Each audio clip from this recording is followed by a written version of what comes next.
Mila, should we start? Do you want to say something before we start? No, it's all yours. Okay.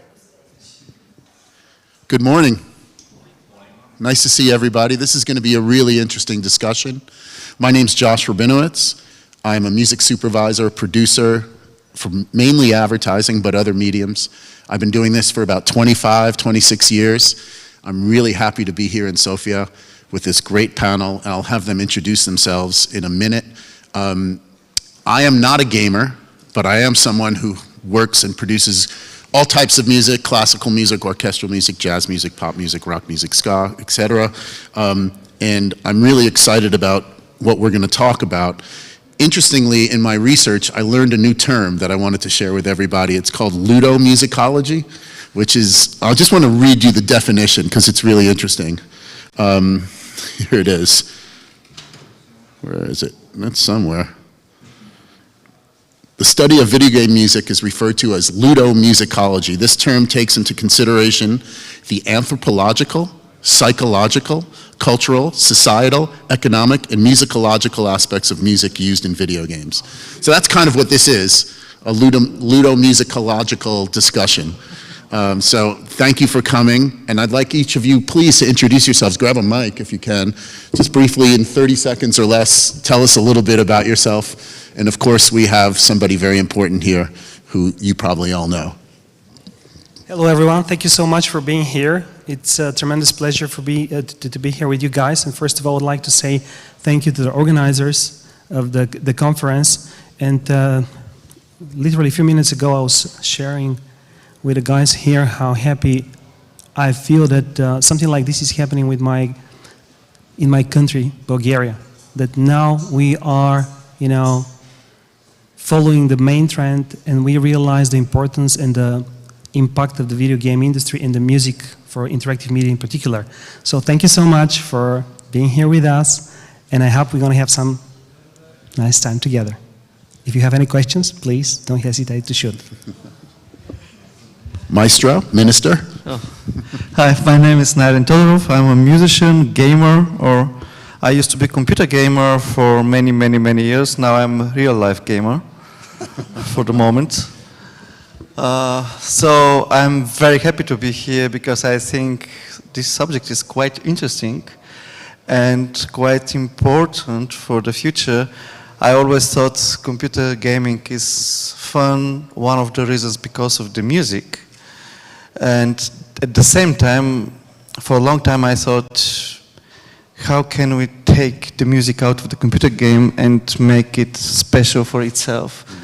So later I understood people did it already a long time ago. So we're going to discuss how it happened like this. Excellent, and a lot has been happening since the beginning of the chip tune, the little 8-bit sounds for Pac-Man and Space Invaders. Mark? Hello everyone, great to be back here for my second time. So this is, my second time here at SoAlive. Fantastic conference. Thanks to Ruth and everyone for the invite. My name is Mark Garfield. I'm a sync agent and music publisher. So we, as a company, put music to essentially anything that moves to picture. So if a picture moves, we try to put music to it. So we work within film, television, advertising, and gaming. So we've had a few successes on some big games putting syncs in. So things like, what have we done? Rock Band 4, which is a big one, and Far Cry, and a few others. So we'll get into that in a bit. And Mark is going to speak shortly about a TV initiative that came out of a video game that he did the sync licensing for, which I think is really interesting. But I'd like to ask you the first question, please, Minister. I know when the people that are putting the conference together reached out to you and they said, which panel would you like to participate in? This is the one you picked. And I was like, that's really interesting. I want to know why. Could you tell us why, please? Well, because the music in the computer games is something very special.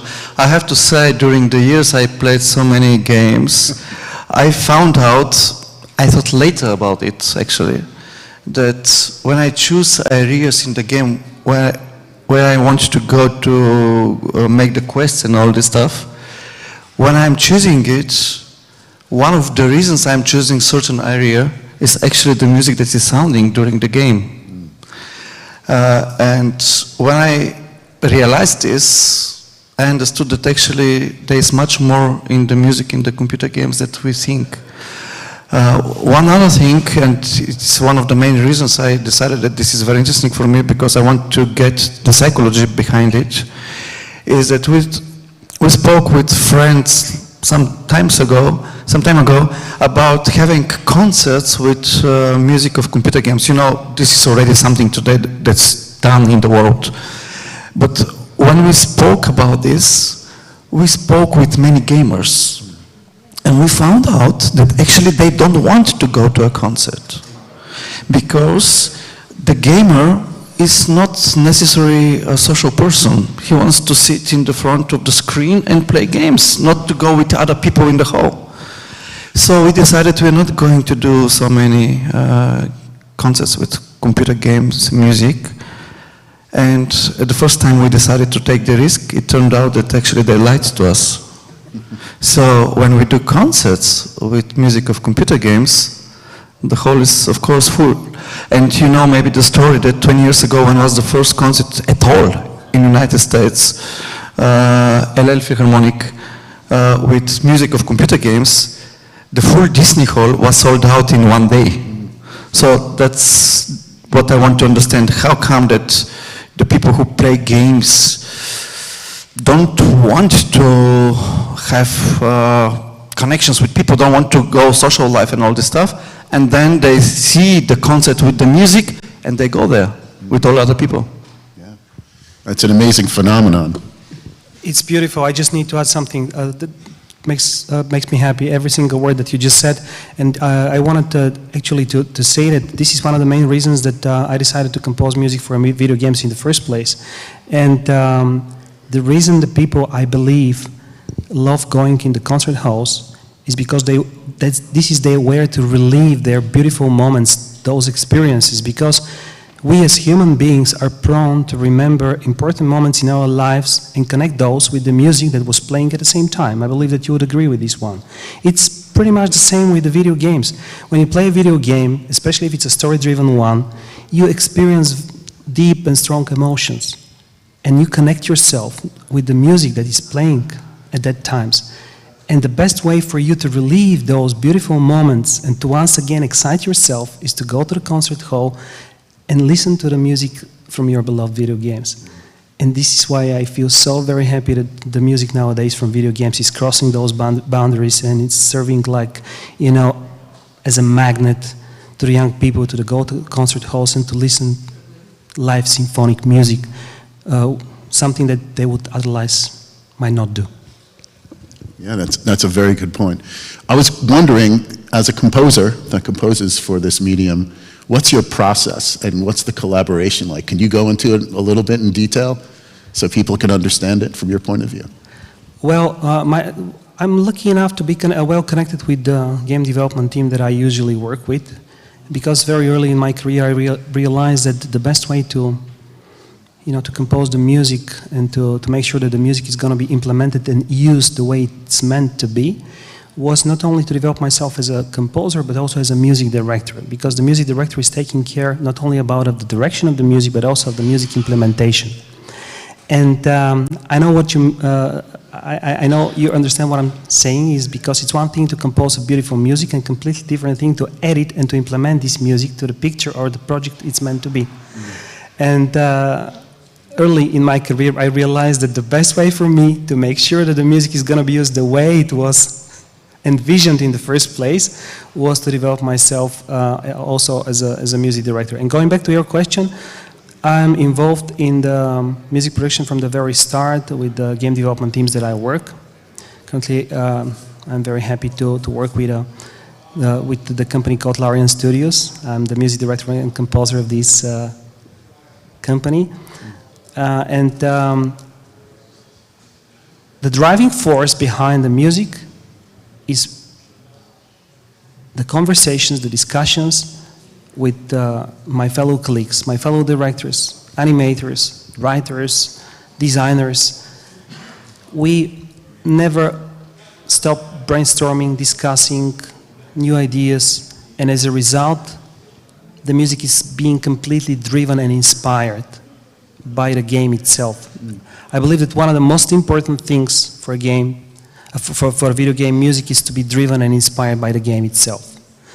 This is the best way to make sure that it's going to be well connected and well coherent, and it's going to elevate the experience on the next level. But yeah, to wrap it up and go back to the initial question, I have the privilege and the luck, I say, to be involved from the very beginning of the production life cycle of video game, from the start to finish, from the moment an idea is born to the moment the game is released. And this gives me tremendous power and all the tools that I need to make sure that the music that is composed and produced is going to serve the product in the best possible way. Some other colleagues of mine have different process. Yeah, they are usually involved on a later stage. I very much, I'm sorry that my fellow colleague Mikolai is not here. He would tell us more details about his point of view, but in general, not everyone, what I'm trying to say is that not everyone is involved from the very beginning of the production of a video game. Some developers prefer to involve their composers way later. Personally, I think that it's a miss. I think that the sooner you involve your composers, the better, because ultimately you need to inspire your composer. Because one of the things that I strongly believe in is that if we don't enjoy the process of creation as composers, if we don't get inspired, if we don't get excited, if we don't, feel ourselves, totally united, if we don't click with the game itself, we cannot fool anyone at the end of the day, and nobody's going to enjoy the music when it's released afterwards. And the best way to do so is to involve your composers as soon as possible. That's why I consider myself extremely lucky that I had a chance and the privilege to be involved from the start to the finish of the game development. I think that's a really important point. For me, working in advertising for years and years, I always try to encourage the creatives, all the collaborators, to be a part of the music discussion early, the ideation phase, the concepting phase. Unfortunately, I would say a majority of it happens at the 11th hour. And it's hurry up and get some music. Oh, we've run out of money. Oh, this, just give us some music. So it's unfortunate that happens. It doesn't happen all the time, but it happens most of the time. So, by the way, which leads me to another thought of mine. This is really unfortunate because when you involve your composers in at the last moment, I think that it's in many cases hit or miss when it comes to beautiful piece of music, if you like. I don't want to sound politically incorrect or anything. Don't get me wrong. What I'm trying to say is that one of the reasons I believe the video game music has so many strong supporters and fans and is being appreciated so much in comparison to other music from other media is the fact that we have the luxury to sit down, to inspire ourselves, and to take the time we need to compose the right music for the project. You know what I mean? It's one thing to have, to have the time to relax, not to be in a hurry, not to be under stress. Of course, healthy dose of stress is always useful. But let's say that we have enough time to produce something beautiful with every single detail it was envisioned in the first place. And completely different story if we have to compose and produce something in 24 hours. yeah. It still could be a beautiful piece of art at the end of the day, but it's way more difficult, I think. No, I think that's a great point. Yeah, please. There is a great composer, not of game music, but great composer Leonard Bernstein, who said once that in order to achieve great things, you need a good idea and not quite enough time. On the other side, I'd like just to add composers who write music for stage, for concert stage, they cannot understand movie composers because the movie composers have to write music that is connected with what's happening in the movie. It's even worse with the games. Because you can imagine if you do something in the game and something great happens to you in the game, the music goes in one direction, but if you die out of your own action, the music shows it also. So you have to be prepared for everything and write the music for every possible situation. And I have to say it as a computer gamer, not as a musician, that when I play games, the music is quite a good spoiler of the game. When there's action coming, just before the attack or the action, the music gets quite rhythmical. When you know that nothing is going to happen, the music is quite relaxed and everything is wonderful, you know. But if it goes to high frequencies, the music, it means something bad is going to happen if you don't get out immediately. So the music gives you the spoiler of the game always, and this is another fun about the music of the computer games and video games and so on. I was reading about Space Invaders, and you know, the early idea of exactly what you're saying, of how as the aliens get closer to you, and as the barriers that you're hiding behind, you're shooting and taking a bit out of that, as it comes down, the tempo raises, and it's, you know, it's called music, but it's kind of just this beep, and it gets more and more intense as it's coming down. So I thought that was a great example of very, very early computer game music. Yeah, it's adaptive, right? It's adaptive to and you get immersed in it, and it's adaptive to your emotions and what's going on, and it has a lot of power. And it's the same in all medium, right? You think of film, think of television, think of advertising, the power of music, the persuasiveness of music, sonic persuasion. It's really important. Why don't you talk a little bit about your role with some of the gaming things that you've done as a sync agent, and explain what a sync agent is to other people who may not know. Well, a sync agent is usually someone that puts out fires and comes in more at the last minute, unfortunately for us. We would love to be in the beginning, where you know the project and then you can do research and you can gather stuff in. But usually the role of a sync agent is actually, we can't afford this song, so we need a replacement. So we call out to the sync agents, and sync agents push out music to the projects. So my experience within gaming, I'd like to talk about the Far Cry. So Far Cry is a really interesting one. So here you had a military thing going on where you have a radio and you can flip the channels. So the problem the producers were having with this particular game was it was set in Vietnam, I believe, but they couldn't source any vintage music from Vietnam at this time. So they came to us and said, well, you have that stuff from Cambodia from the 1960s. And they said to us, do you think it would have been possible that these guys that are fighting this war would have heard the radio stations from Cambodia off the US radio stations, or off any of the channels that they could pick up? We're like, yes, of course. I mean, yeah, I mean, you know, you'd be able to dial into that and hear the Cambodian music. So we actually got this music into this game because of a problem. And again, it's like putting out fires. They couldn't find any Vietnamese music for this. So we ended up putting some Cambodian music in from the period.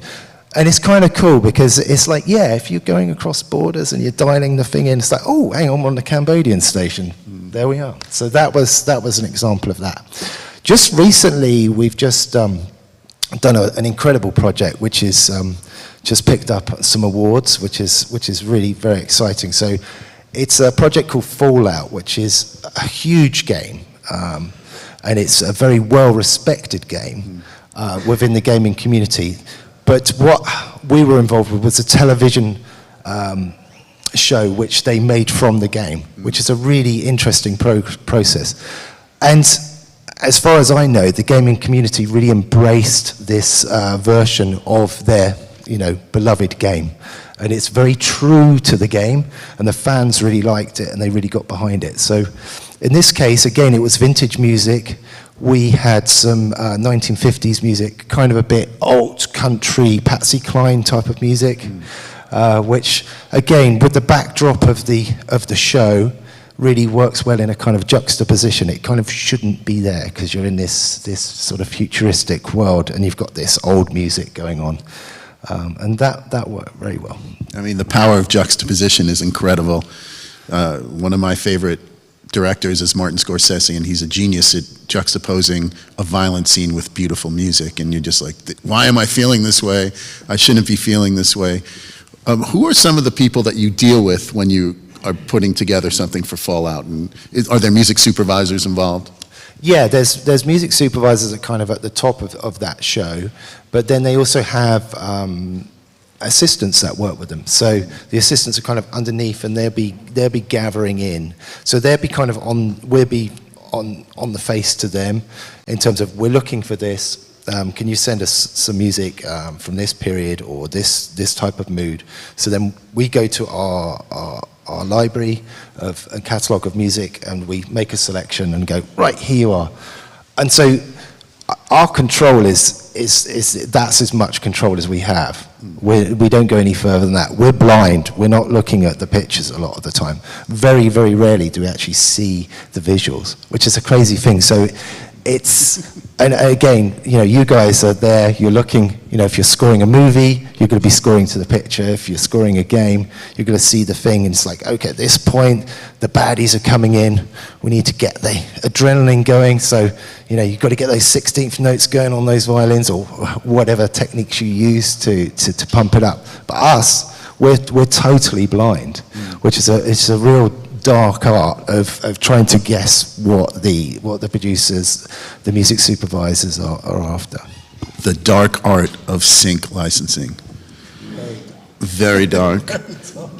So what I'm finding really interesting these days is I went to a performance at Radio City Music Hall in New York, Hans Zimmer performing with an orchestra, a bunch of solo musicians in the front, playing as if they're having orgasms. It's just incredible what's going on. I couldn't believe it. Johnny Marr from the Smiths performing, people screaming, Hans, we love you, we love you. And they're not showing any scenes from the film at all. They're just kind of playing the music. And there may be some kind of video colorization or graphics that are going on. I guess they didn't get the rights to show the films or something like that. But this is kind of something that's developed through film and then becomes kind of a cultural experience. I wonder if you guys have had scenarios that you've experienced where something has happened from a game and then it's become a cultural experience. It's resonated in culture.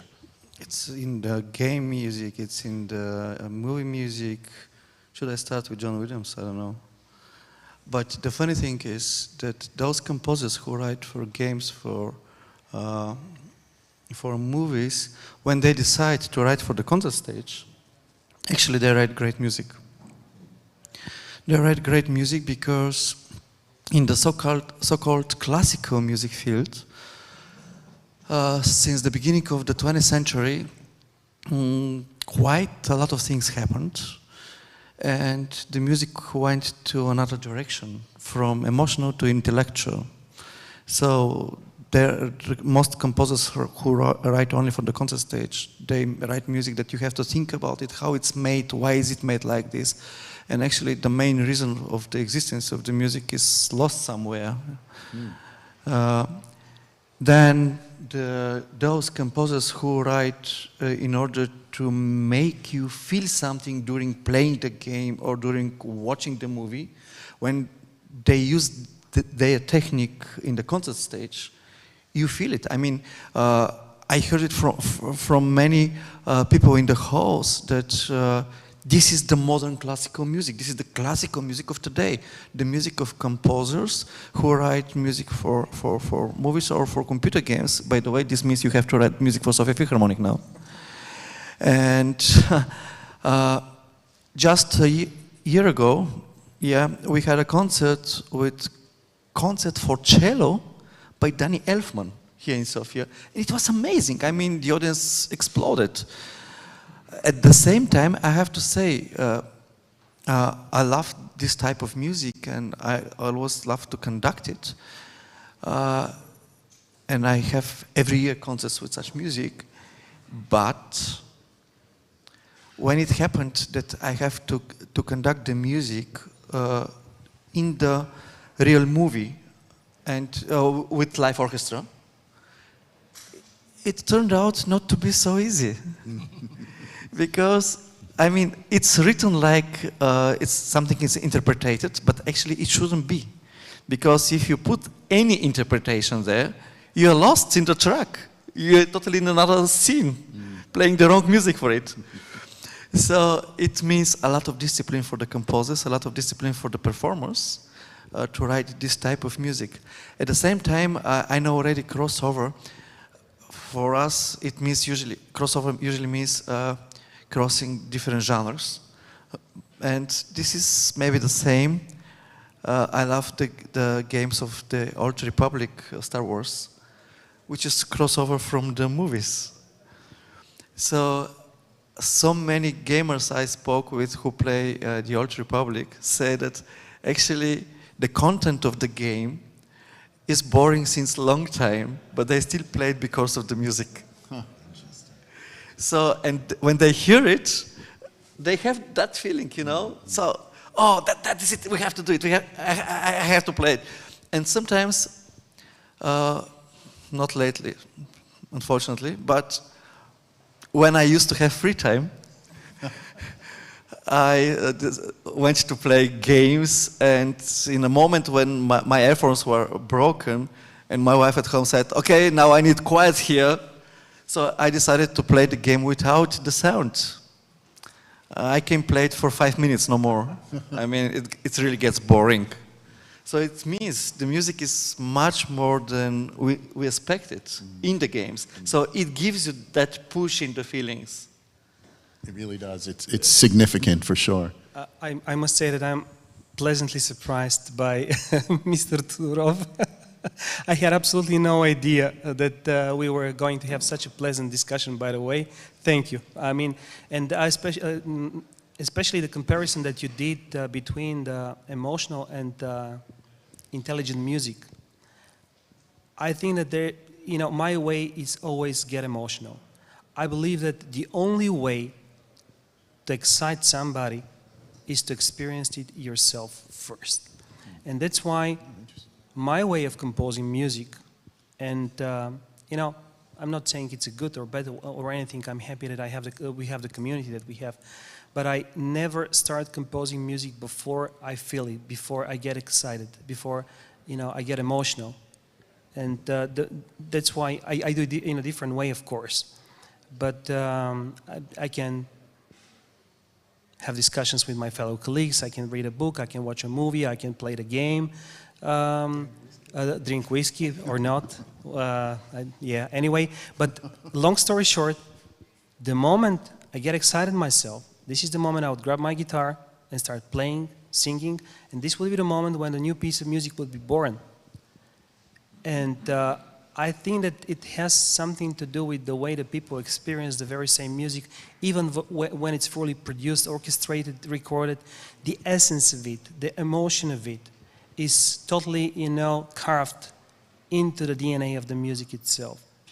And this is why I believe Mr. Todorov is right when he says that the video game music is so much infused with emotion, because the video game composers, I dare say, they are very much driven and inspired by the game itself. And what is the ultimate goal for a game? It needs to be fun. It needs to be exciting. No matter how beautiful it is, no matter how brilliant the production values are, if it's not fun, if it's not exciting, nobody cares. And music that is inspired by the game itself has a long life, I believe, which is crossing the boundaries and goes into the concert halls, radio stations, and musicals already. Do you have any thoughts or experiences where things that you've seen in gaming have kind of resonated in culture in an interesting way? I know we were talking a little bit about some of these events that happen. My son went to one at Madison Square Garden. It was an esports event. It was sold out, and they watch people playing games and the music is blaring and people are doing the wave and they're just going nuts. And I was like, what are you talking about? I had no idea about it, but it's something that's really resonated. Are there other things that have crossed your Oh yeah, path? very much so. I mean, within sync, there are a few things within the different areas of sync, like trailers or movies. You know, movies you want to get in a Scorsese. With gaming, there's quite a lot of things you want to get in. FIFA being one. So the soundtrack to FIFA, if you can get your song on that soundtrack, that can do so much. And the way I see it and the way I explain it is, you know, gaming is like the what radio used to be. You know, radio used to be in our front rooms. Now what's in our front rooms is gaming. And gaming is such a powerful tool, and it can, you know, you can be from here in Sofia, but you can have someone playing a game in Brazil and listening to your music. And you know, the power of gaming is culturally just so significant for artists, and it really can be a game changer in terms of you know, promoting your career, and you know, to the point where, you know, if a game's doing really well in a certain region, and your song is getting a lot of attention, and you're on the heat map, you're going, well, why don't I go and play some gigs there?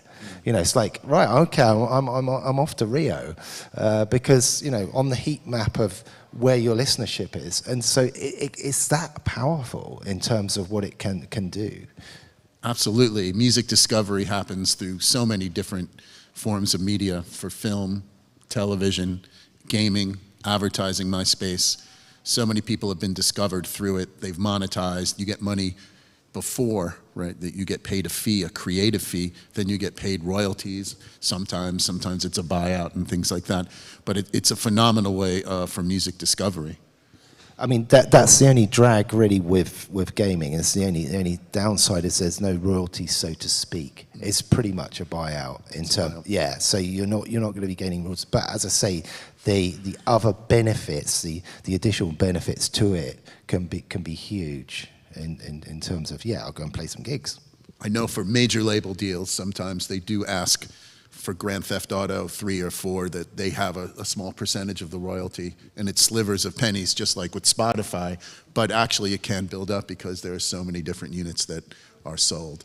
So it's yeah, the buyout concept is, you know, not always great, but the opportunities are just tremendous. There's a few words within our industry. Buyout is one, in perpetuity is another. These terrify artists within contracts, and you know, you read that and you think buyout, oh, it can't be bought out. But you know, a lot of the time it's just actually look at the context of what's been bought out, and it's like, well, actually, yeah, it's just going to be in that game. That's going to do my career so much good. I'm not going to worry about that. I mean, of course, always get a good lawyer to check out of a contract. But usually these things are very good opportunities. Absolutely. So I wanted to, do you have something to say? Yeah, actually, when talking about payments, about royalties, and I go there about the right, about when you use licensed music, you know, there's another story, the music can kill the game. It was a few years ago, I think, the last time, that the license expired, so the game had to be taken out of the market. Right. So it is always better to hire a composer to write your own music than to get license of music that exists already. That's what keeps me awake at night.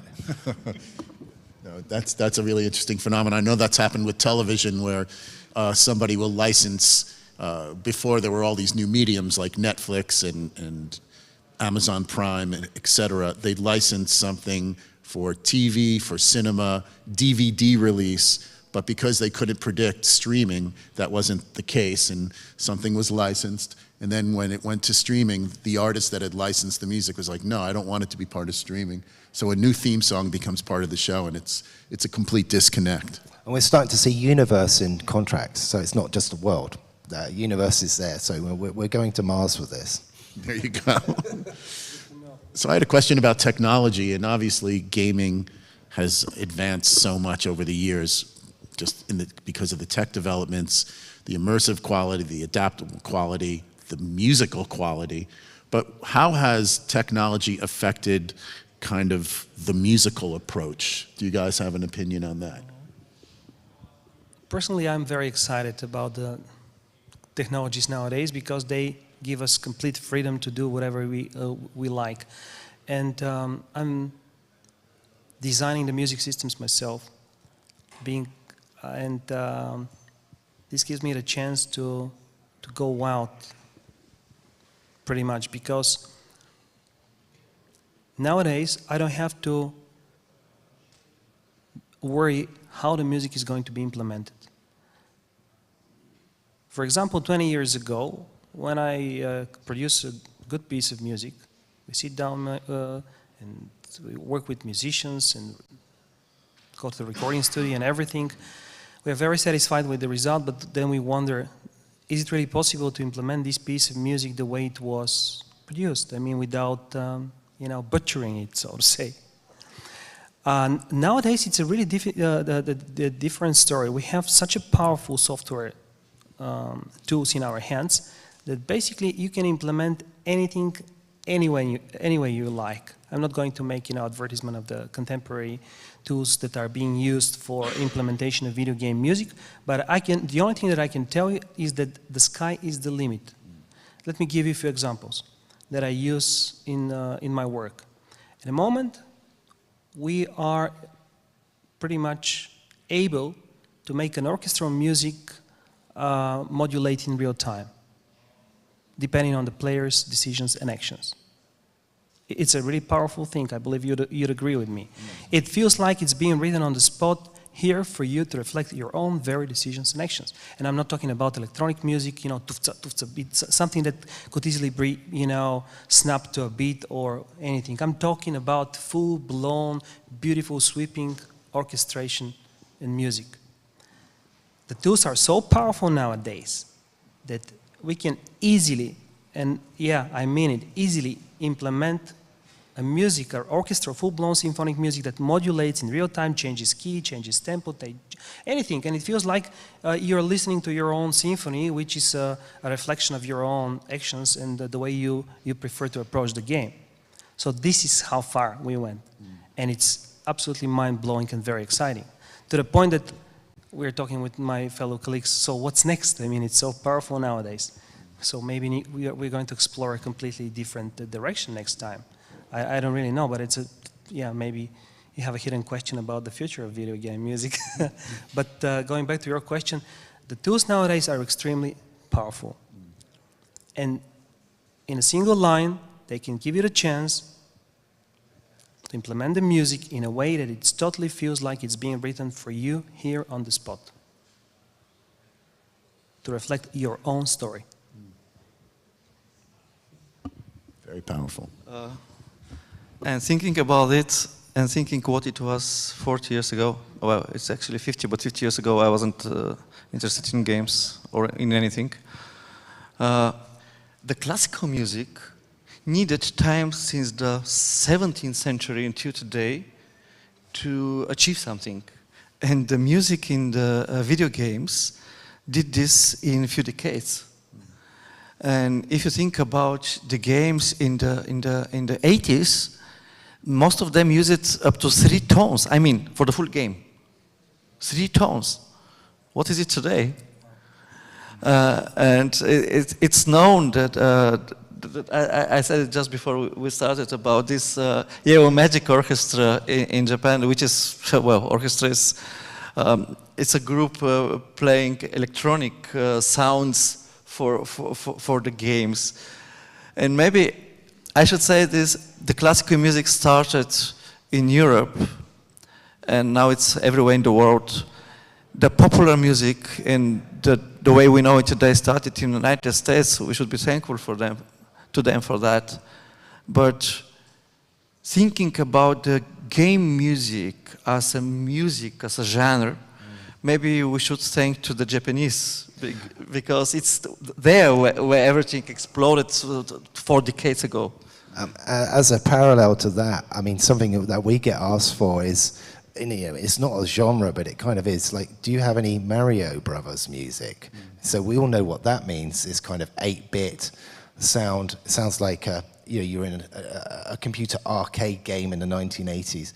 This is now retro music, which is has a real fondness, and we were talking about emotion. It's just that sound can really strike emotions within, because we all grew up playing these games, and you hear those sounds. That's a really powerful tool. So you can incorporate those sounds into your music, and that can generate emotions and stuff. So stuff that we think was only yesterday is actually really quite retro now, and but it is a whole genre. It's Mario Brothers. Absolutely. Do you want to say? Yeah, I just wanted to add something that to what Mr. Todorov just said. Personally, I feel it's really impressive what the video game music managed to achieve for less than 20 years in comparison to its big brother, the movies. What the films achieved in terms of production values, emotional impact, cultural impact, crossing the boundaries, getting out of the cinema, going to the concert halls. All these achievements for the films took more than 100 years. In comparison, the video games achieved the very same thing in less than 20 years. And this makes me tremendously proud. I'm really very happy, to the point that the biggest academies in the world acknowledge that the music is an art in its own right. And put the technology on the top of it, and we have something really, really interesting and mind-blowing, because it's one thing to have a music for a linear media when everything is clarified more or less. When you have a complete product, it's the movie, it's just a piece of art, right? But no matter how many times you're going to watch the very same movie, the music is going to be the same. When you play a video game, you can never see the same situation twice. Every single gamer, every single player had a chance to write their own story. This is absolutely unique and mind-blowing. I can go left, you can go right. You can decide, to go, sneaky. I would like to, to be bold. I would like to jump into battle. You would like to go to the shiny village over there and to speak with the beautiful maiden in the tavern, because it's more like you. More ways completely different. So whatever each and every one of us, the gamers, decide to do, the video game music has the power to support their own story. And what is really, really, really exciting for me is that the video game music, I believe, is totally comparable in terms of production values and in terms of creativity nowadays. I think that, I don't think that there is a difference anymore between the film music and the video game music in any detail, starting from creativity, emotions, and production values. No, well said, thank you. It's interesting to me, as someone who doesn't know a ton about gaming, during COVID, the platform Twitch really exploded, and Twitch is essentially people watching other people play video games, and because of the resonance of it in culture and how it just went viral, a music division was formed within Twitch. There's certainly music divisions at Netflix and Apple and all the different platforms, and then there's Twitch and Amazon. It's amazing how these things have changed because of media, and I'm curious for everybody here as kind of a final question, what do you see as kind of the future, and with music and video games and gaming, and kind of, is it a gateway towards other things, and is AI going to be a part of this, and how can it be a part of it? So a multi-pronged question. I'm just curious if people have thoughts on that. Well, first of all, I'm not afraid of AI because it just can help you if you use it right. So it makes it just easier. Which means also it's easier to get it worse. So still for doing it you need your own talent. About the future, I mean, there is a lot of future. And what makes me be sure about the future? What are games doing to us? What is music doing to us? So what is the combination of music, of the games doing to us? It's playing with our emotions.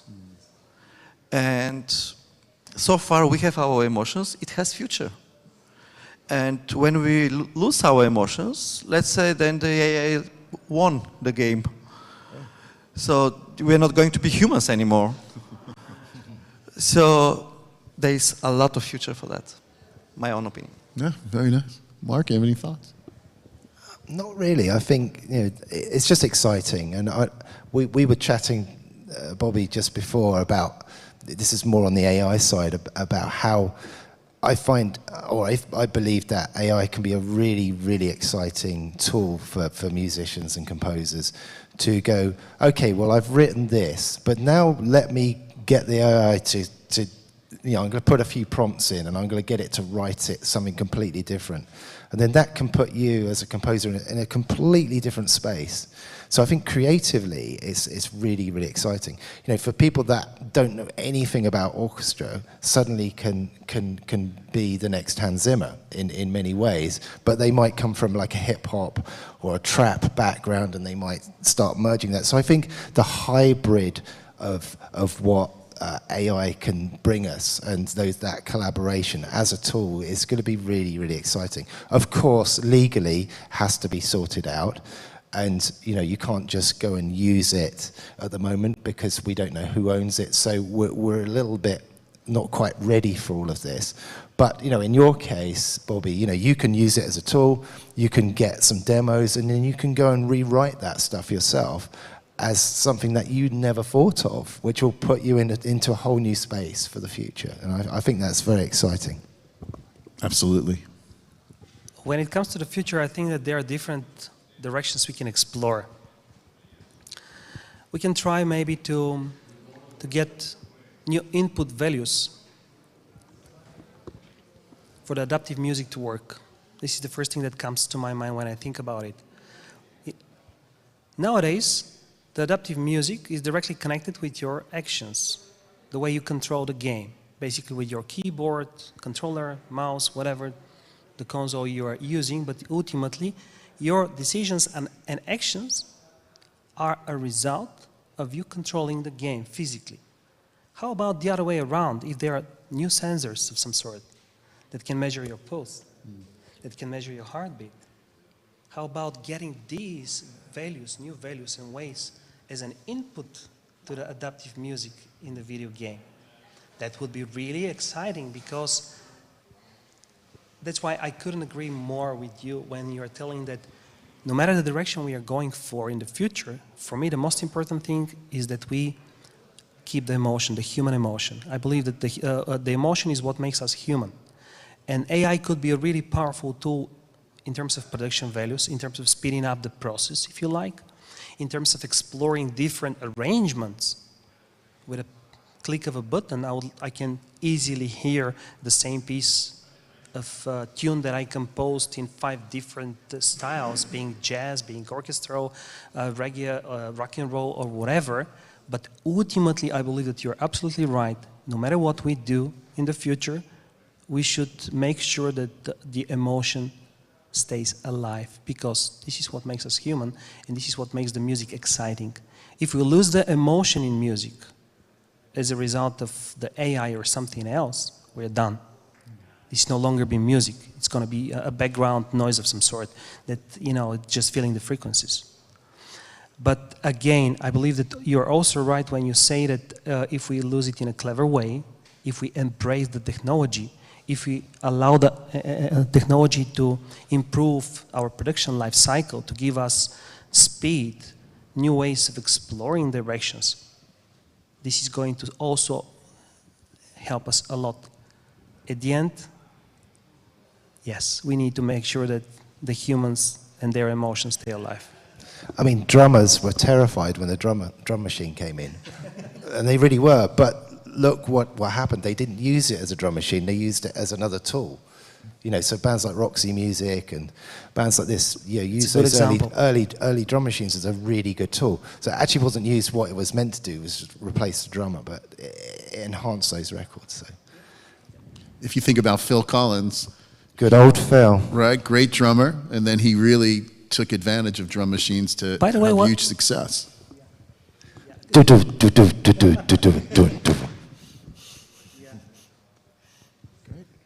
Any final thoughts from anyone? Or? I mean, what's the name of this conference? SoAlive? SoAlive. So this is what the music is for. This is what the games are for, to feel so alive. Excellent. We have time for a question or two if anyone would like to ask a question of anyone here. Please raise your hand. There's one over there. Yeah. Hi, thanks for the great panel. I'm Virgo Sillamaa. I'm a researcher for a European project called European Sync, and we're doing a music in games report, starting to work on it. I'm curious to know, maybe from Borislav, but all of you, how much opportunity do you see for young composers to come in? Because it does look a little bit like you might have a small number of really successful composers and small number of really strong partners for the game producers. Do you see in the overall expansion of the gaming industry more opportunities for younger people? And how is this happening in Bulgaria? Can you study it? Can you learn it in school? How to work on it? Thanks. That's a really beautiful question. I can tell you that now more than ever, all the opportunities are there for young composers. When I was starting my career, good 24 years back in time, it was a completely different story. There were no opportunities. Believe me, it was really, really hard for me. I was knocking on every single door. I was writing emails, trying to get in contact with the veterans in the industry back then in time. It was extremely, extremely difficult. It took me a lot of time. I was working several years for nothing, just to get the chance to put a foot in the door. Now it's a completely different story, with so many independent developers, with so many different projects all over the place. I can give you a bag full of advices for the young composers, how to start and how to start developing themselves. But ultimately, if I'm to summarize within a single piece of advice, each and every young composer who would like to develop themselves in the video game industry, they should first try to find the answer of the question, who I am. They need to find their identity. Because if you position yourself well, you will reduce the rejection level significantly. If you try to knock on every single door, it's never going to happen. But if you carefully select the right doors for you, there's a way higher chance for you to make a good start. The young composers have a unique opportunity to connect with small independent developers that are starting in the industry right now, and I believe that this is the right chance. You cannot jump right there at the top. It doesn't work this way. I worked for a good 5 years for small independent games without any money, without fee, without anything. I was just hungry, and I was just excited to be able to compose music. Nowadays, totally different. As long as you had a passion inside, the fire inside yourself, and you carefully, position yourself without spreading yourself thin on every single place all over the place, you stand a really fair chance to do something beautiful.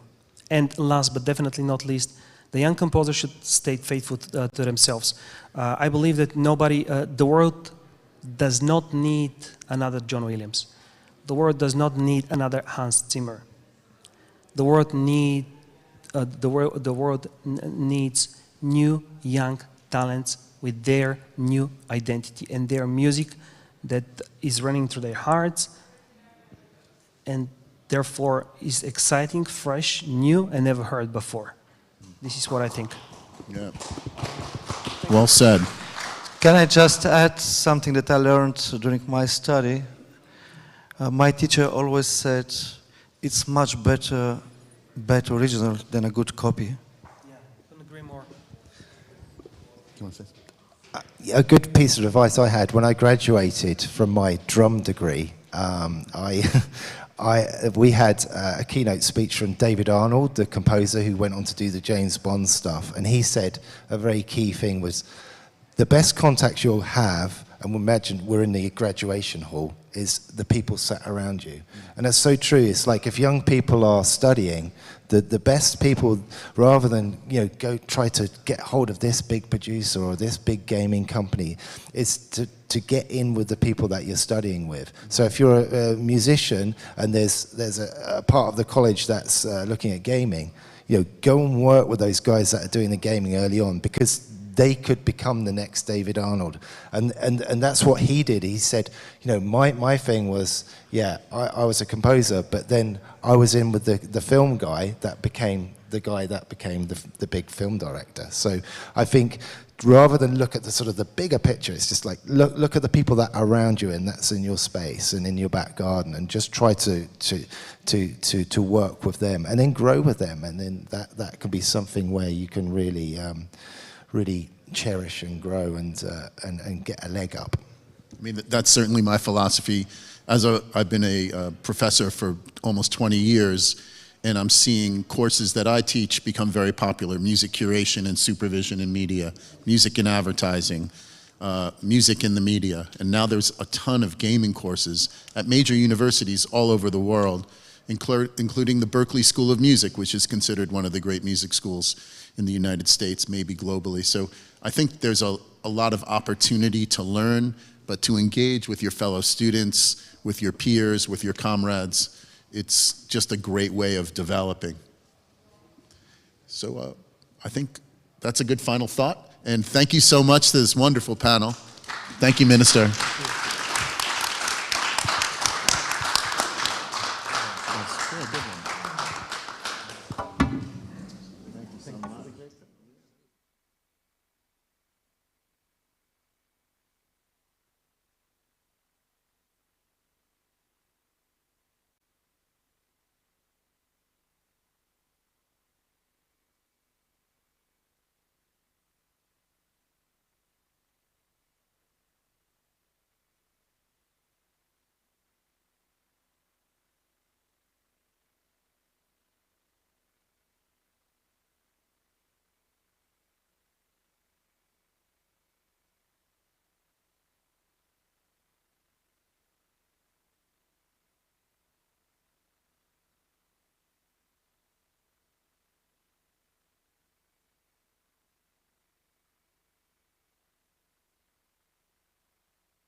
Тима. Всъщност шестима. Да. Еми, ще хора също. Лошо, защото парапли на камерите.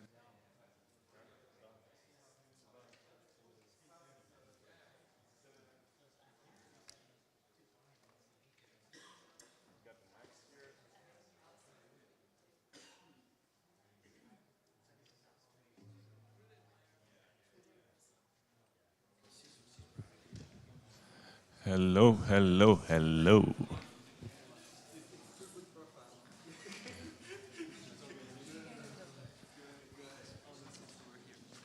We have a limited amount of mics. Oh, that's fine, we can chat. Yeah. You can take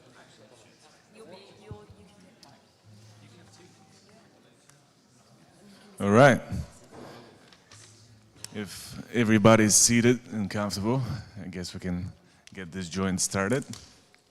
Today we're going to be talking about the indie labels in the new era of the music industry, their role, are they the new powerhouses? That's the focal question of the discussion. We're going to be comparing them to, a handful of other business models, and we've gathered a set of perfect experts in that field to help us answer all those questions. But before we do the introductions, we can just quickly go through a menu for today.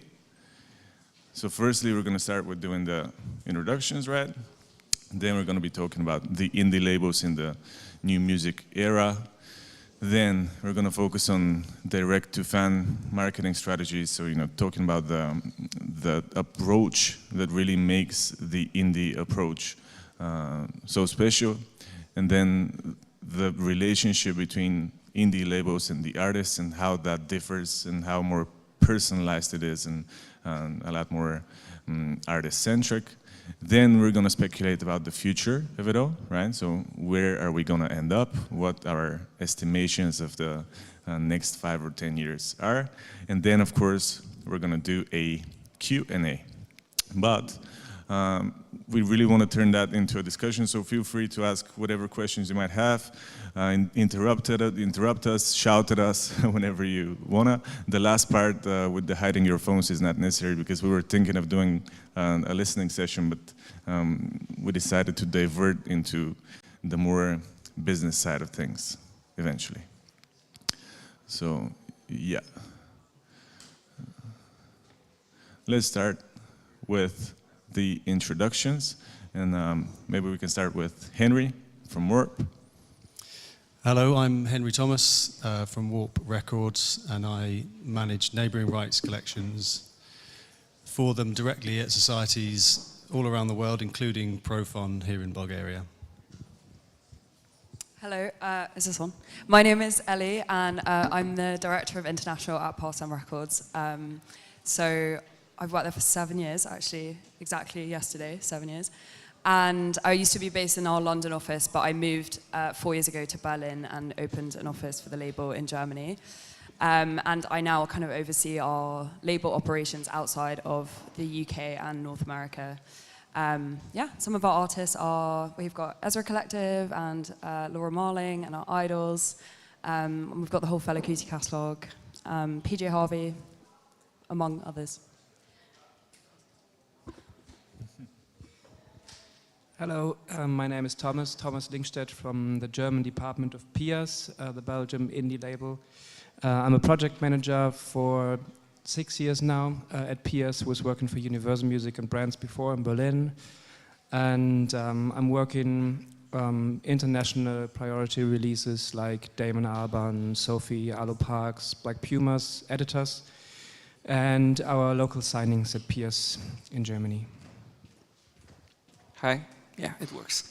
I'm Alex Kotsofano from Global Records. We are a Romanian-based record label, but we have offices in Bucharest, Berlin, LA, and Turkey.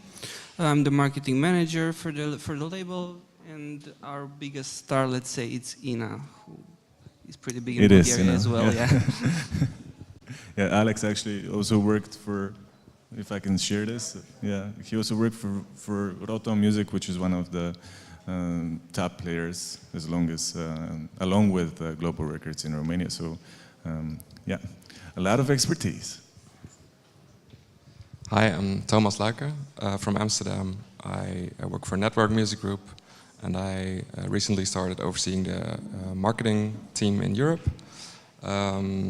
Before I headed up the artist and label services division of Warner Music, ADA, in Benelux, and also at Sony and V2 Records, so like a mix of indie and major labels.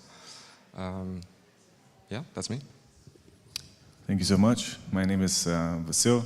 I'm the general manager of Muse Music. That's a Bulgarian/Balkan label, one of the leading companies here in the market, working with some of the bigger names. But yeah, I shouldn't be overcompensating in this company of you guys.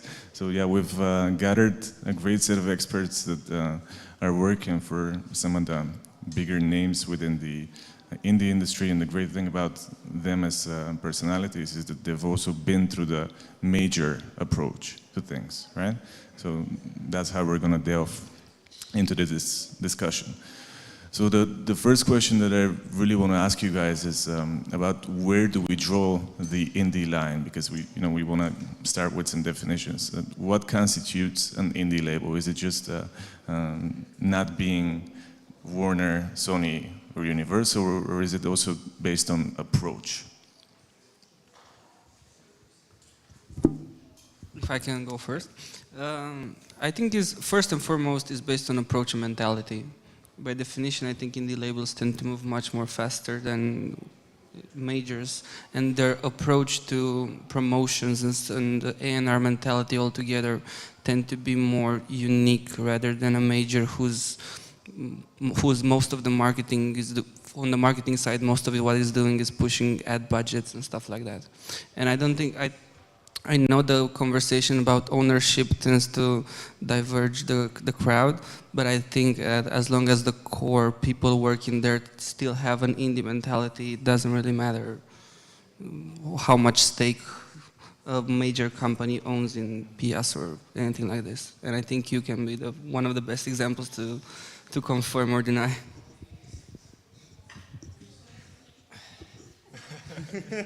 Let's go. On the spot. Yeah, no, right.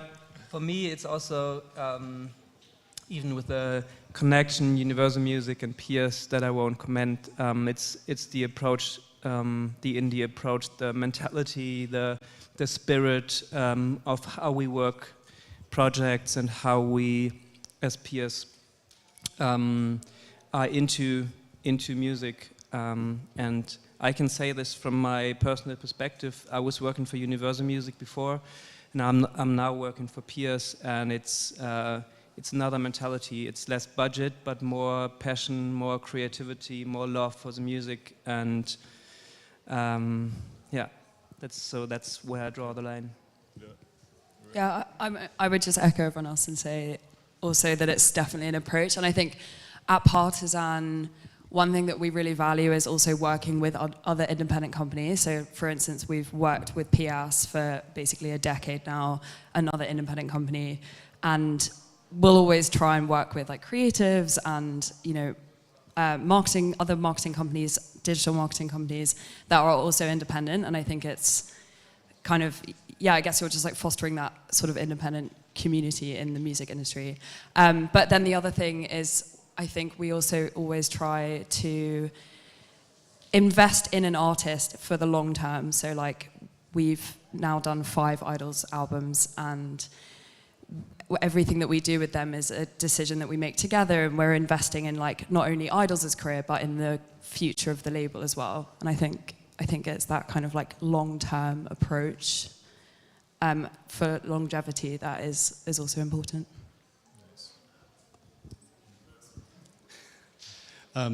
One other measure of what constitutes a major, and I credit Rob Gruchka from Beggars for giving me this stat, is simply market share. And I think officially if a label has over 5% global market share, they're considered a major. And currently that only obviously is the 3 recognized majors, but there are some labels who are getting close to that kind of market share.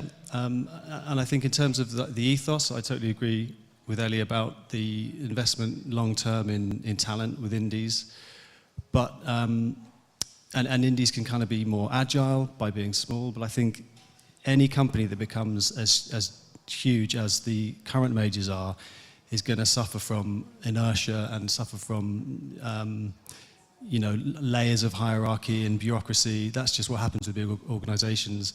So it's kind of easy to say that potentially the majors have some kind of nefarious purpose, but often they're just big organizations, and like governments, they're just kind of inefficient.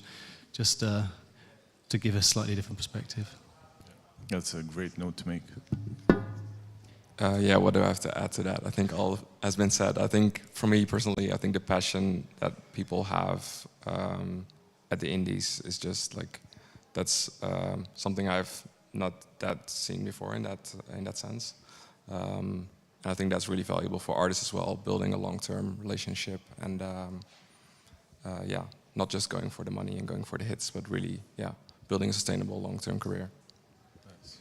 So it's about the people, it's about the culture, it's about how driven we are by the music, and of course we can all agree that it's not as corporate, perhaps, right? So it's the feeling is a lot more like a family-owned business. But if we can, does that work? Okay, yeah. If we can delve deeper into those differences, can we talk about what are the business model, concretely speaking, differences between indies and majors? Like, for example, many artists are of the belief that if they go into a major, all of the decisions are going to be taken top down, right? So you've got a manager, or you've got a CEO, or you've got whatever it might be, a GM, that is deciding on whether something to be released or when for it to be released. And because they've got this belief, they obviously opt out for the indie label where decisions are taken collaboratively. So you don't have a top-down approach, you rather have a flat hierarchy where the label is pretty much at the same spot as the artist. So what are some of those key differences, really concretely speaking, about the business model? I mean, I think that the two that definitely spring to mind for me is, the first one is the obvious one, which is the deal structures. So traditionally, independent labels will have much, much more artist-friendly deals. You know, in a simplistic terms, most of our deals are like 50-50, and we're signing a one-album deal with an option, or maybe two-album deal. And it just means that, you know, artists don't ever feel like they're stuck in a deal. And you hear, you know, I mean, I've never worked at major, but you hear these kind of horror stories of artists who have just been like, you know, trapped in like a 5-album deal. We recently signed Laura Marling, who had been on Virgin Records, and she'd signed this deal, which was like, she's never actually said, but she's alluded to it being kind of like 90-10% royalties to her. And being stuck in this 5-album deal that she signed when she was 16, and basically like releasing a 5th album, not because she was proud of it, but just simply to get out of the deal. And then yeah, came to Parsan, and we do that with Chrysalis Records. But I would say the other part of that is, I think at least I always try to like be extremely transparent in terms of when we're making decisions about campaigns, especially financial decisions. And I think a good example of this is we have an artist on the roster who streams very well in Indonesia, and Indonesia is one of the like the best performing markets on their Spotify. And the manager really wanted to hire a promo team to kind of cover Indonesia, but other parts of Southeast Asia. And we got a quote from this company who are great, who we've worked with, but the quote was like $10,000 US to work on a campaign. And it just wasn't like a good investment. And so I made a real point of sitting with the manager, going through the revenue statements. And when we did that, I was like, okay, this artist is making, you know, £500 a year in Indonesia because the payout rates are so much, like just so much worse. Is it sensible to invest $10,000 into a promo team when actually like so much of the work we could probably do ourselves? There's so many other strategies that we can do without just kind of throwing money at it. And I think once we did that, he was like, oh yeah, this makes total sense. And I think, I mean, again, I've never worked at a major, but you hear these horror stories of just artists who will just never recoup because so much money's been spent and like just on the basis of nothing, I guess. So yeah, deals and kind of like transparent finances would be my two takeaways. Great. I think that's an interesting example with like actively going into a territory where you see the audience is, because I feel like the majors are very much focused on their local market share, their local territory, their local teams, and their local artists, and that's very limiting in terms of like building out of your territory, because your label team is very much incentivized to build your local market, and sometimes even competing with each other. For example, a label from, let's say, Sony Music Germany, Sony Music Netherlands, they could be competing for the same artists with each other because they have their own way of working and way of thinking. So I think the difference with indies is, at least from my perspective, is that we can much easier go where the audience is and where the opportunities are, also in terms of like looking at different territories and just following up with an independent team that you can hire and really actively leaning into the opportunities that are there internationally. I also think that major labels can sign, due to their financial power, they can sign whatever artist they would like to sign, and they can sign just to make their roster and their catalog grow, and they don't necessarily care about each and every single project and artist. So I can speak from my perspective again that if we sign an artist to Pierce, we calculate and think this specific project through, and we wouldn't sign an artist just to broaden our roster, but always because we believe in the single project and the artist and the album that the artist is going to release, and there's never just signing someone for signing reasons. Just to add to that, I also think that the current business model has changed a lot, especially for the majors nowadays, because they're chasing trends and whatever TikTok song blows up and stuff like that. So compared to, and they might sign a lot of artists who have a bit of a movement, of a hype, of a trend online now, but not with a long-term plan. While an indie label tends to have, like Thomas said, you tend to look at this project from all sides and see, okay, what can we do for this project in the next 3 years, and how can we break them? Not just, okay, do more TikToks. So yeah. Great points. Just a quick analogy about football, if I may. I think yes, please. In a way, the majors kind of act like the top flight football teams, the Champions League teams, in that they have huge resources. They can sign stuff just to kind of fill the bench. They don't necessarily have a kind of very strong grassroots development program. Some of them do, but they can easily poach an act once they've got the data, they've got the stats, they see that they're performing. They can swoop in and purchase, or I'm going a bit too far with the football analogy, but they can sign acts that other entities have developed and put time and effort and love into, and that's I think where some of the real frustration comes from. But in football, just as in music, we had Bayer Leverkusen killing the season last year, so some positives over there. Okay. Not to give away the answer of the focal question of this discussion, namely, are indie labels the new powerhouses of the music industry? But the short answer is yes, indeed. That's what the stats are saying. I mean, the indie repertoire on Spotify is growing by the year, with margins that are even hard to grasp. So that is a fact, right? So the business has changed in favor of the more personalized, artist-centric indie label model. But I really want to delve deeper into the reasons behind the indie growth. So what has changed about the way we do business and about the way we create the value of music that has allowed for this to happen? I could start.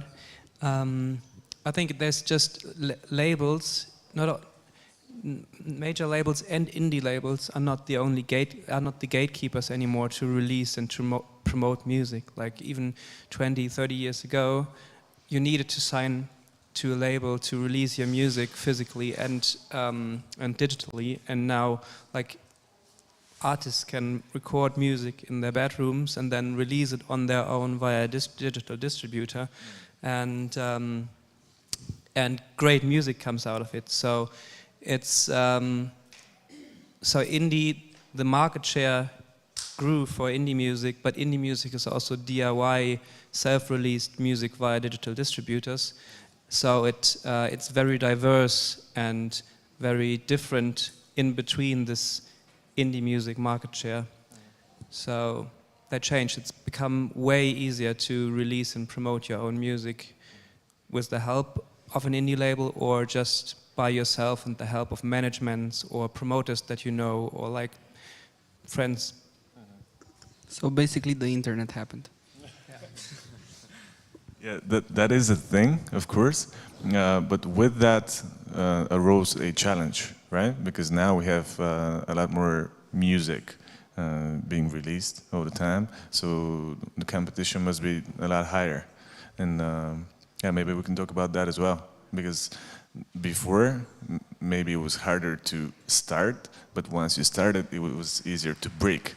And now it's easier to start, but once you've started, it's harder to break.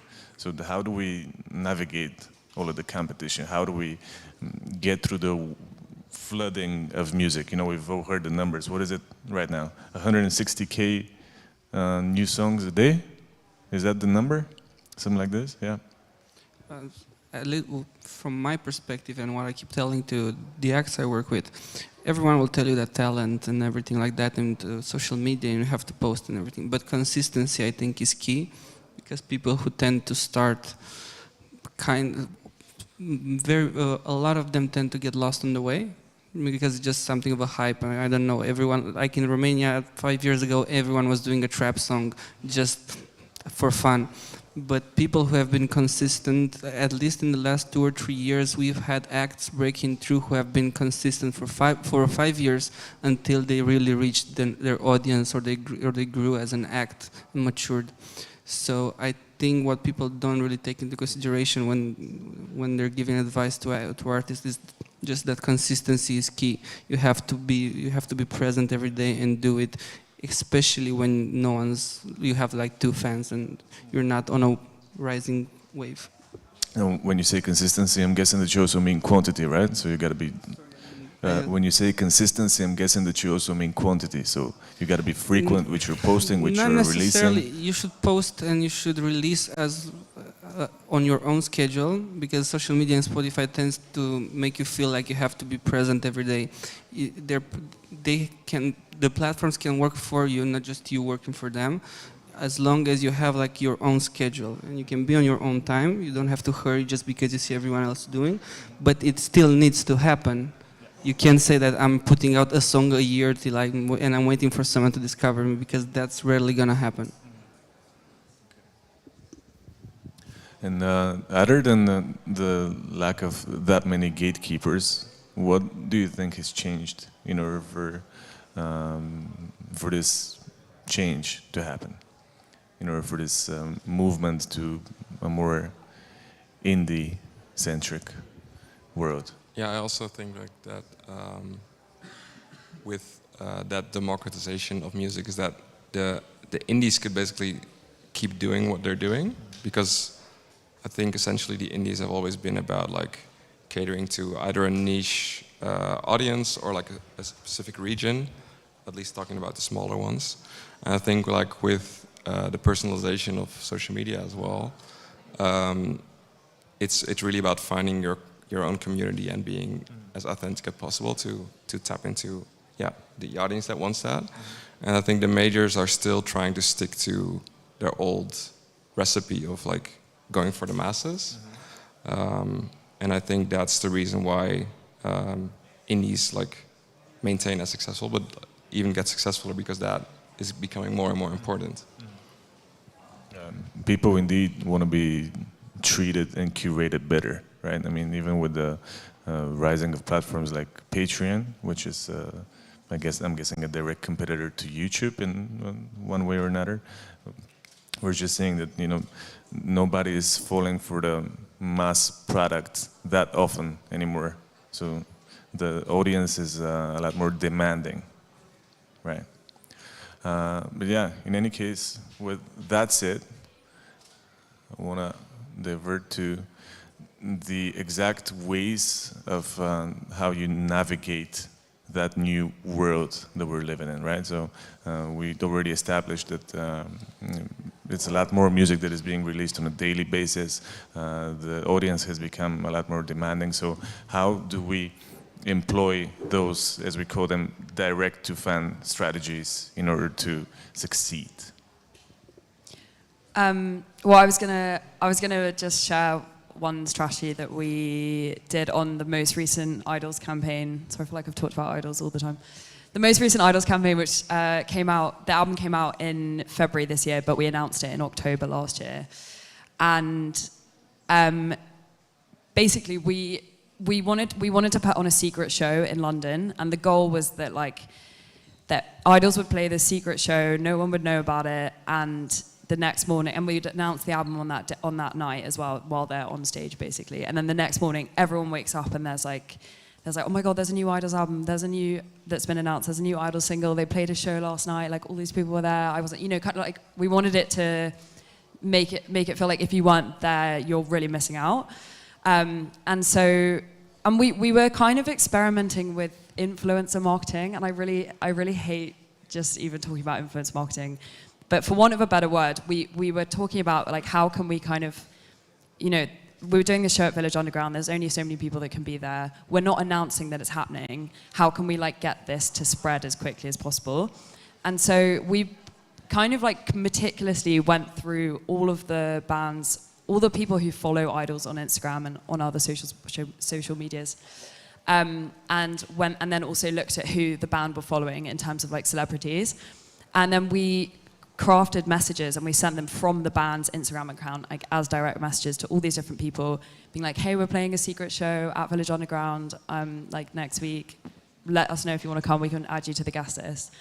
And it worked really well. And we ended up having like Florence and the Machine came, Jamie T came, Idris Elba came. We had a comedian called Paul Foot. He came, and it worked. Like the next stage is like there were a ton of videos online, and I think that was like definitely quite an effective way. And we've actually just done a very similar thing with their show in LA last week, and Tony Hawk came with his son, so that was quite cool. Yeah. So you're activating the FOMO in people. Yeah, exactly. And I remember seeing it. I can't remember, but I remember seeing a show, and it was a show in London, and I woke up one morning, it was like Boy Genius and Billie Eilish had just like been on stage together, and it was all over my social media, and I was like, wow, that is actually, and I had that exact effect on me. I was like, oh my God, there was a show, I didn't know about it, like why wasn't I there? Yeah.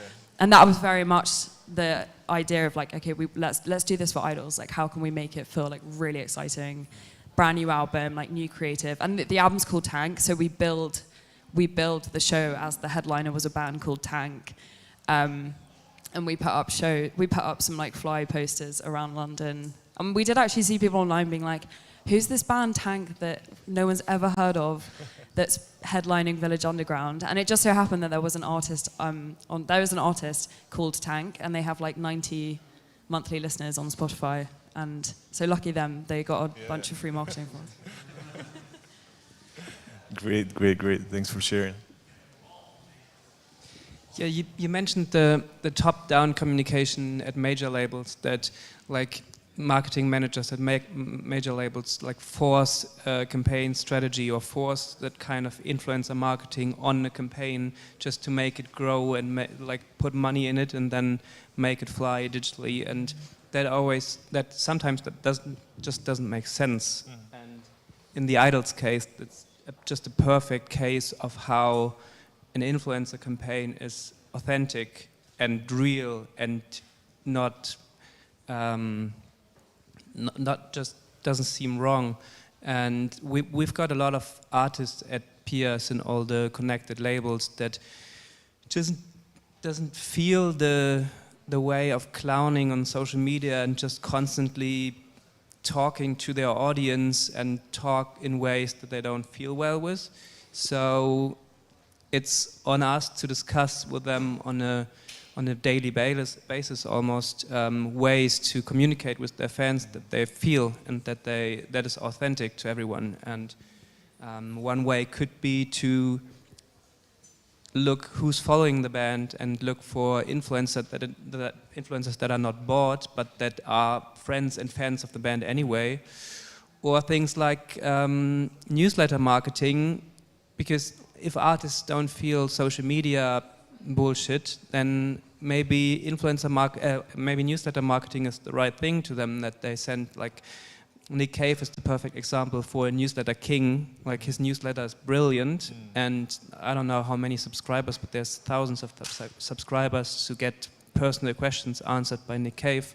And there's a German band too that we have on our roster called Turbostart, and if they announce an album with their personal newsletter, there's 5,000 pre-orders on the album. So that's a very important tool of direct-to-fans communication and marketing. Great.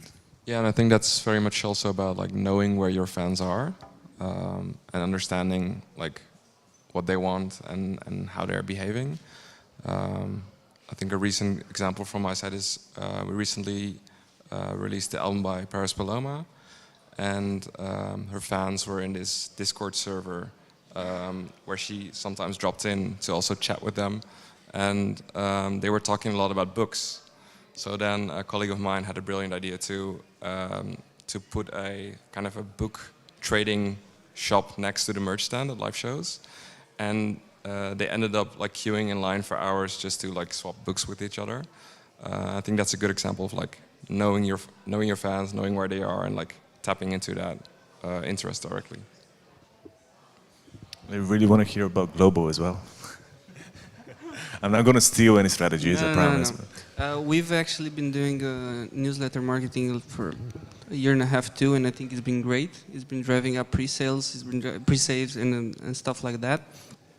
But I think all the subjects has been pretty much covered. Of course, I think everyone here is doing like choosing the influencers based on people who actually enjoy being at a concert for a band. Otherwise, you'll have, I don't know, in a 300 capacity, 300 whole capacity, you'll have like 50 people there who don't really care about who's playing. Yeah. And I think that's essential. Some of the things we have, aside from being the marketing manager, I'm also managing one of the biggest bands in Romania. And we have an internal influencer sort of group that we constantly feed content for them, like for every activation we're doing and stuff like that.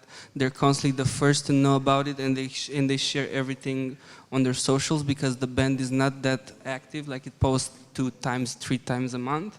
And we kind of found a way around it through various micro-influencers, macro-influencers, or fan type of pages on TikTok and Instagram. And do you do that through a broadcast channel? Sorry? Do you do that through a broadcast channel? No, it's direct communication between me, the lead singer, and the influencers. Nice. Pretty smart. As I work in neighbouring rights, I know absolutely nothing about direct-to-fan strategies, but I'll try and give a really bad summary of something Warp did, just as another example. So Aphex Twin is one of Warp's most famous artists. If you don't know, he's a sort of electronic pioneering producer, some of it quite challenging, some of it sort of remarkably tender, and a very, very loyal fan base who sort of veer sometimes towards the sort of nerdy end of the fan spectrum. And so in order to generate some buzz for the release of a recent EP, some kind of puzzles and breadcrumbs dropped in Reddit forums and threads, which would lead people to a hidden site where they could solve some more puzzles and unlock some more information. And then there was sort of coded directions to find QR codes, which once you scanned it, you then had sort of AR up on your phone, which turned into a box with the Aphex Twin symbol, and you could step inside it. And there was further elaboration on what the new EP was going to be, and so on. Very specific to Aphex Twin and very carefully considered, but just another way of kind of being inventive, I guess, with what you can do with digital technology these days. Yeah. What really resonates from all your answers is that pretty much everything that we do is digital, right? We're not really investing into the traditional way of marketing anymore, and yeah, as Alex said, internet just happened. So I'm gonna take a different approach now, and I'm gonna skip to this one. So obviously we have it good right now because indies are leading the way, and they are paving the new strategies that the majors are oftentimes even copying directly, I want to say.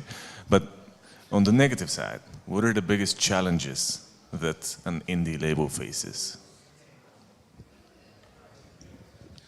I think with the democratization of music creation and music releasing and the big volumes that we have, it's like the top of the funnel is bigger, so it's harder as like a developing artist to get into the system. And I think also with how the bigger players like Spotify and TikTok are behaving, like they used to have like reps talking to the labels, and I think the way that things are getting more algorithmic, those teams are getting smaller. They have less resources to actively talk to the players on the label side. It's harder to it's even harder to develop those smaller artists, and I think that's a challenge right now. Don't know if it's the biggest challenge, but it's definitely a thing I see happening right now. I would disagree with that and say because there is such a massive volume of music being released, which we also talked about like 5 minutes ago. I think it and like sort of going back to what we were saying earlier about fans, it's so important to find a fan base. Like you just can't have success without a fan base, even if it's a small one. Like I think as an artist, you need to find who those fans are and super serve them, and not to keep going on and on about idols. I do work with them, but I'm not like obsessed with them. I think you're a fan. But they do have this crazy fan base. I mean, crazy, amazing in a great way. When we first signed them in 2017, there were 500 members in this Facebook group called Afgang. There's now 37,000, I think, which has just grown in the last 5 years. Sorry, is that just the core fan base? Sorry? 37,000 is just the core fan base. Well, basically wow. It's this, and it's amazing to see. But the band is so good at super serving them. Like we have Afgang pre-sales, so like they have early access to tickets. We have like a special mailer for them. Joe designs merch for them, like every single album campaign, and we even on the last record we started doing like Afgang meetups, so like it shows. But it's so amazing to watch. Like fans will message in the group being like, hey, like.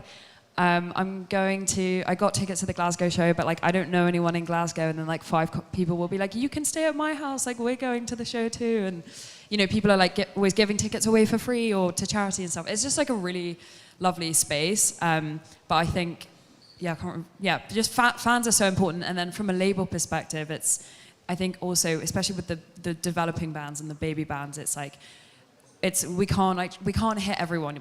I think it's so crucial to find who your champions are, whether it's like a radio presenter, or someone at Spotify, or like, and go for the kind of niche playlisting. Like I think again, you don't want to be on like peaceful piano for sleeping because everyone's asleep while they're listening to it. You like with idols, it was like focusing on this kind of rock and punk playlist.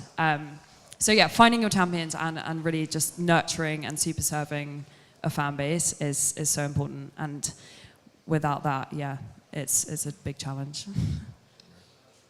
And Henry, that's specifically for you, not to put you on the spot as I promised, but here I am doing it. How about dealing with collective management organizations as an indie label? Because, you know, just as with any other business, the more volume you have, the better treatment you receive usually. But how do you navigate between not having that much volume as an indie, but still receiving the same treatment and the same quality of work? I mean, there's a challenge even before that, in that, just going back to the difference in the major versus indie models, the benefits of indie agility mean, you know, you can adapt and change quickly, but also it means that things can be quite centralized, and the neighboring rights world is very fragmented. There's no globally adopted standard of data. We're working towards it, but it's not there yet. And the majors tend to have local offices who have their own databases, potentially connected with a central one, but and they tend to have the membership with a collecting society. And that, you know, at a local level, that will work well. Whereas if you're an indie and you're going to try and join these CMOs directly, that's a lot of memberships, that's a lot of different data formats that you've got to submit your data in. And that's before you even then get to the point of actually being taken seriously as a member with your lower volume of repertoire. And I think all you can do really is the best you can in terms of following what's happening in each territory, and what the rules are, what the distribution schedules are, what the copyright landscape is. This is probably making everyone feel quite stressed, but I mean that's what you do, or you find a partner to do it with you. But that's one of the few, I guess, downsides of being smaller and more agile. It's the fragmentation. You know, you can deliver to Spotify once and you can hit all territories. There is an initiative called RDX, which I'll very, very quickly mention, which is planning to be a single point of entry for data for neighbouring rights, which will then go out to other societies, but it's not fully adopted. And also there's a challenge in getting your data into it, because that requires resource, technology resource, people resource. So yeah, you need, the biggest challenge is resource actually when it comes to CMOs. Okay, gotcha. Yeah, Thomas? I think I can talk about the A&R perspective. What the biggest challenge is that the internet and artists at very early stages are on TikTok and are on Instagram, and everyone can see if someone is talented or not. So, and you need to make newcomers trust you as an indie label to be the right partner to establish them as an artist and to work with and to start working with, and give some royalties for this service to establish someone. And a lot of newcomers nowadays start releasing themselves, and if they have early success and they start with millions of streams and a 100% royalty share because they are released via DistroKid, for example, then the major labels will jump on it and they just jump over the indie label gap. So we, as an indie label, as A&Rs for indie labels, we need to find artists that trust in our service, trust in us, in a partner, and then develop something together, a long-term strategy, and not see a bigger royalty share by releasing themselves and not seeing the quick major label money, but trusting in us as a partner, as a challenge. Establishing trust, doing your homework. What else? Well, I think from a marketing perspective, at least, it's a bit of a budget versus creativity, which for the majors, but I feel like this is a major label roast at times, which is really not the case, because I've worked with some of them and they're very good people, very, very skillful. But for an indie label, there's the budget threshold where you have to where you have to adjust it by being creative, and creativity doesn't always work when you want it to. So I think that at least from a marketing perspective, from my perspective, that tends to be one of the biggest problems that we have, because you're constantly trying to build new acts, because you can't only rely on your legacy acts, and it becomes harder and harder to find that way, that core audience and that message that they're trying to spread around, and make it different from all the 10,000 other artists who are trying to push the same thing. That's a really important one. And you can exhaust your creatives, right? So every now and then you've got to rely on budget, but then budget can be restricted. So absolutely. Yeah, that's a great one. That's a great one. I think we're going to do one last question to the panel before we do a Q&A. And that's going to be for the artists in the audience, because I'm sure that there are at least a handful of them. So I know that that's a very generalized question, and I know that that's like a learn how to be top 50 on Spotify in 30 seconds kind of thing. But still, can we go for what's the #1 priority for an indie artist nowadays? I think don't say TikTok. No, for sure no. But I think we've all been saying it, like finding the right audience. This pretty much has been like the main subject of the discussion. I think once you have that nailed down, even though you currently have 3 fans, but once you know what your audience looks like, you know where to find them, you know how to address them. And sorry, but to find that audience, you mostly got to rely on data, right?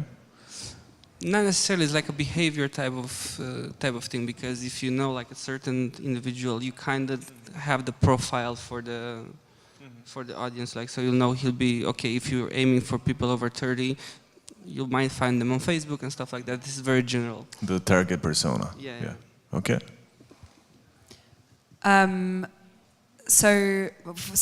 Because my role is kind of ex-UK and ex-North America, but those are the 2 places where our main offices are. We obviously have an office in Berlin. One of the most important things for me is, and I always go on about this at work, is like, is a global marketing campaign, but with local execution. And a campaign has to feel localized. Like what we're doing in France is almost certainly not going to definitely also work in Tokyo or in Japan. And so I think the work we're always trying to do is like, how can we take this global campaign that looks and feels really concise and succinct, but make it have like a local feel for fans in different markets. So like, for example, on the most recent Cigarettes After Sex campaign, we had the lyrics to some of the songs translated into like 12 different languages. We did Mandarin, we did Spanish, we did Baja Indonesian, we did Malay, and then we uploaded those as closed captions onto YouTube so that fans can then, just at home, it's so simple, just like sit at home and actually like enjoy the songs, listen to the songs in their own native language, or read the captions. And then we've done other things like, on the Idols campaign, we did like a bunch of midnight release parties.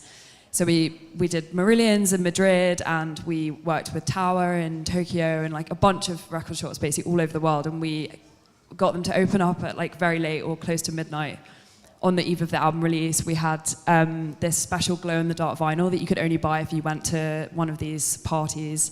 And then we made all these like cute, like we had like little postcards in Japanese, which used kind of like old archival like Japanese photos of wrestlers. And then the Spanish ones, they were different again, and they were all in Spanish. And I don't know, it's just like little touches, I think. But I think that the main point is that that kind of global marketing campaign, but with a local execution is really important.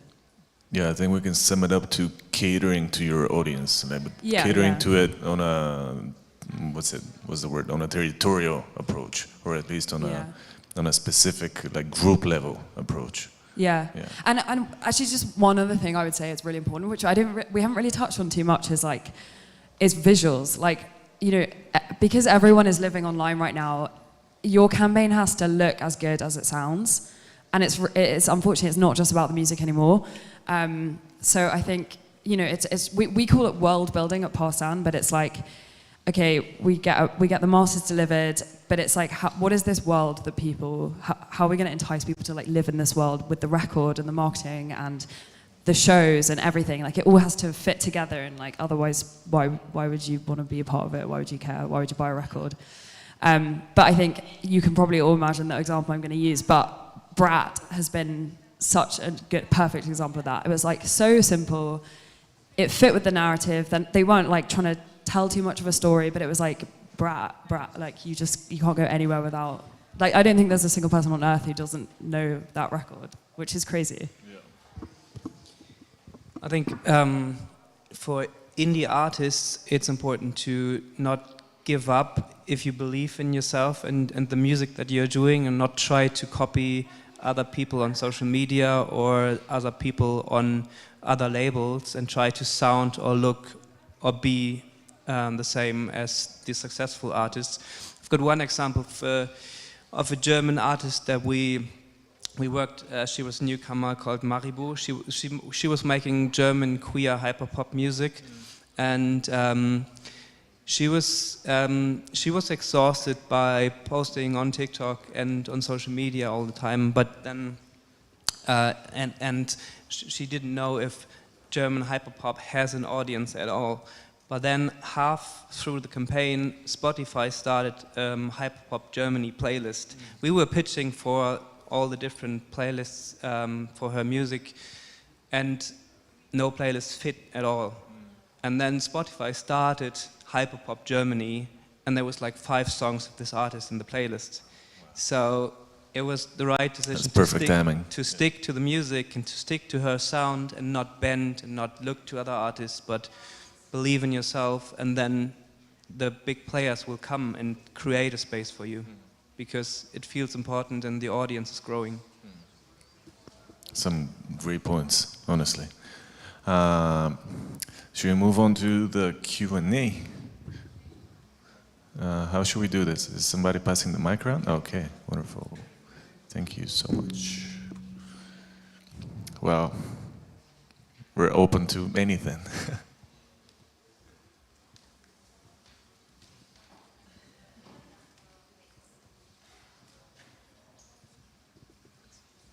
Hi, I'm Ellie. I'm a music artist and producer. Just in terms of the stuff about social media, a lot of the major indies, like the iconic artists, I suppose, like Aphex Twin, Burial, all of that, they're quite like elusive, as like their personas are more like not really giving a shit about the artist. And I think like as maybe someone who is starting out with an indie, and there's what strategies are there like for artists who maybe don't have that kind of established track record of like having that kind of character, but would like to sort of build that as opposed to maybe the more Taylor Swift style approach of like trying to be friends with your fans. Oh, sorry, I didn't mean it in like an edgy way. So how do you think, like what strategies do you think there are? If I can give like a quick example, I'll ask you another question. Do you like doing music videos as an artist? Yeah. Okay, then try and think of social media as a string of small music videos that you're doing to showcase your art. Because if you think about doing trends or being like someone else or trying to steal a strategy, is not going to work for you. Basically, you cannot be Radiohead at the moment because that's kind of a different era and everything is a sign of the times at the end of the day. But you have to see how it can work in your favor. You don't have to post daily, you don't have to post 3 times a day or anything like that. Find your own rhythm, find your own type of content, which should be around your music and around you, the way you are as an act. And afterwards, everything will follow. I would just add that I think when you're really starting out, like we actually have an artist on our roster right now who's tiny, like we've just signed.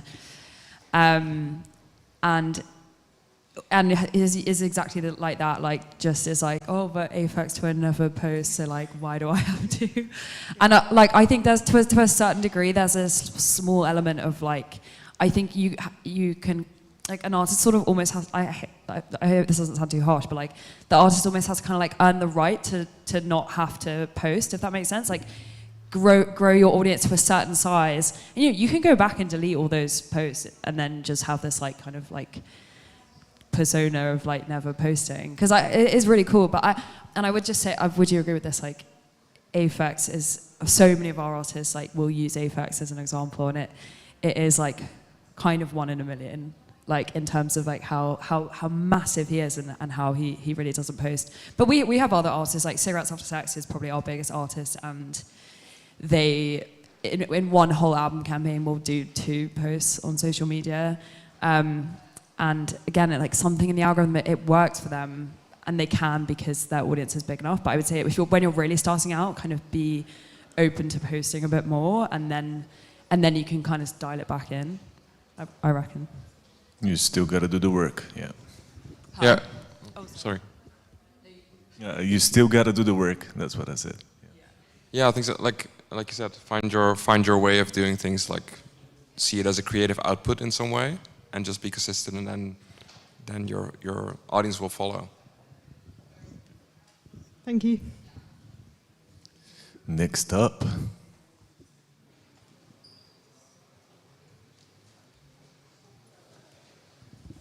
Hello. Hi, thanks for the panel. I'm Virgo. I have a question about direct to fan monetization. And I mean, as labels, however indie, at the end of the day, you still have to make some money. And you talked about more holistic and more long-term investment in developing your artists. Do you, as part of your deal structure, also tap into artists direct to fan monetization that goes beyond just selling or licensing recordings? That can be just directly micro donations from fans to artists. Yeah. I could actually step out of my role as a moderator here and answer that one.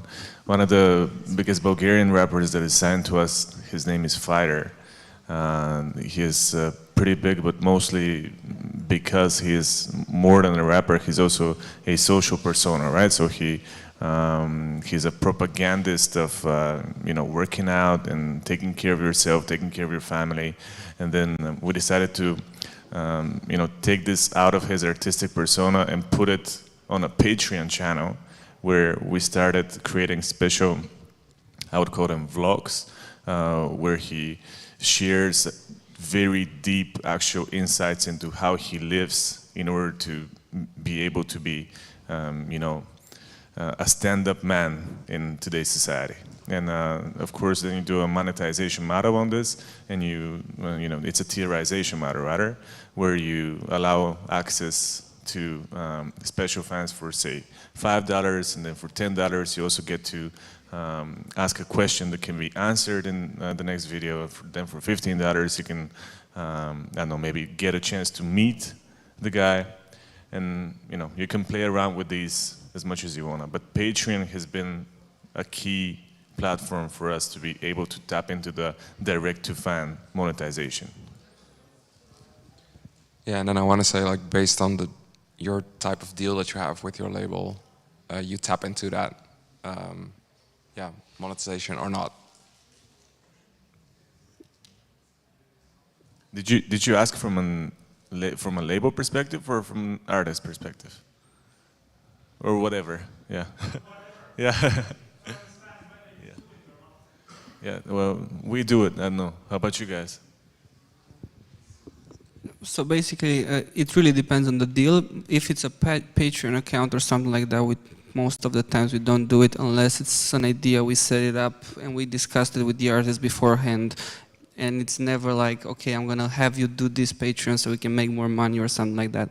If it's a shared idea that we decided to build something and we're helping towards making it successful, there is definitely going to be a conversation about the splits. Other than that, if there's an artist who just wants to start doing that, we never said no, and we never said, okay, where's our cut?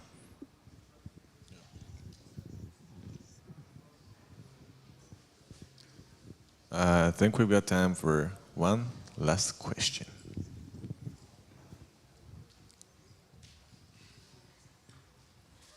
I think we don't have one last question. Okay. Well, guys, it's been an absolute pleasure. Thank you so much for joining. To all of you in the audience, thank you so much for attending and going through this. We really hope that it was beneficial for you. We're going to stay here for 5 or 10 more minutes if everybody wants to have a chat. And enjoy SoAlive.